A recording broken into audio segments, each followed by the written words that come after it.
दोस्तों प्यार भरा नमस्कार, ओम शांति।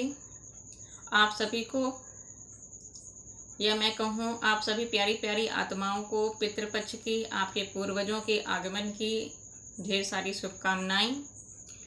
इसके अलावा अक्सर मैं देखती हूँ कि अधिकतर ये टाइम ऐसा है कि उनके नाम का खाना बनाया, उनकी मनपसंद का खाना बनाया जाता है, जो वो खाते थे उनके नाम का अग्रासन निकाला जाता है, भोग लगाया जाता है।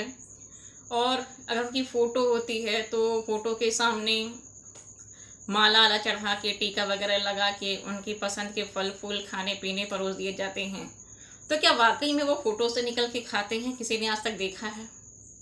और यही चीज़ें अगर हम उनके जीते जी करते तो उन्हें सोचिए कितना अच्छा लगता।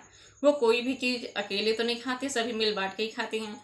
क्योंकि बुजुर्गों की, जो हमारे घर में बड़े लोग होते हैं, उनकी आदत होती है, कोई भी सामान होता है तो वो एक ही चीज़ बोलते हैं कि सभी मिल बांट के खाओ, सब साथ में खाओ, वो अच्छा लगता है। तो कहने का मतलब ये है कि जो मरने के बाद पिंडदान, पूजा पाठ, तर्पण होता है, उससे कुछ नहीं होता, कहने की बातें होती हैं। आपके मन को सुकून मिले, आपकी आत्मा को शांति मिले, सिर्फ इसके लिए ही होता है। जो काम उनके जीते जी करते हैं, उनको फेस टू फेस हम खुशियाँ देते हैं, उनके साथ टाइम स्पेंड करते हैं, उनको घुमाते फिराते हैं, उनकी पसंद की चीज़ें उनके साथ में बैठ के खाते हैं, एक दूसरे को कहानियाँ किस्से सुनाते हैं, बातें करते हैं, अपने मोबाइल की दुनिया को छोड़ के उनको टाइम देते हैं, तो मैं कहती हूँ इससे बड़ा पुण्य काम तो कोई है ही नहीं। क्योंकि ऐसे ही श्रवण कुमार जी, प्रहलाद जी, राजा ध्रुव, मर्यादा पुरुषोत्तम राम, इनका एग्जाम्पल ऐसे ही नहीं दिया जाता है।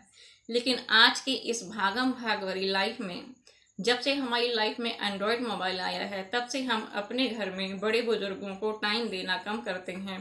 मोबाइल पे ही हमारा अधिकतर टाइम निकल जाता है।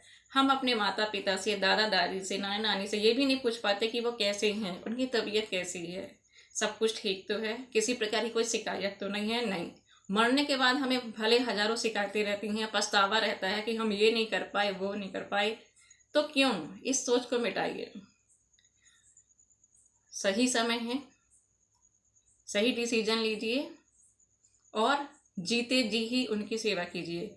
मरने के बाद फोटो में टीका लगाएंगे, फूल माला चढ़ाएंगे, 56 प्रकार के भोग लगाएंगे, तो भी वो खाने नहीं आएंगे, क्योंकि किसी ने देखा नहीं है। इसलिए जो करना है जीते जी करें।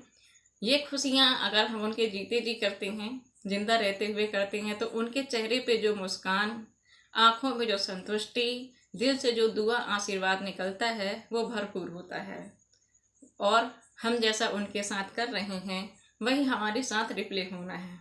क्योंकि कहा जाता है आम का पेड़ बोगे तो आम ही मिलेगा, बबूल का नहीं मिलेगा। Wish you all the best. Thank you.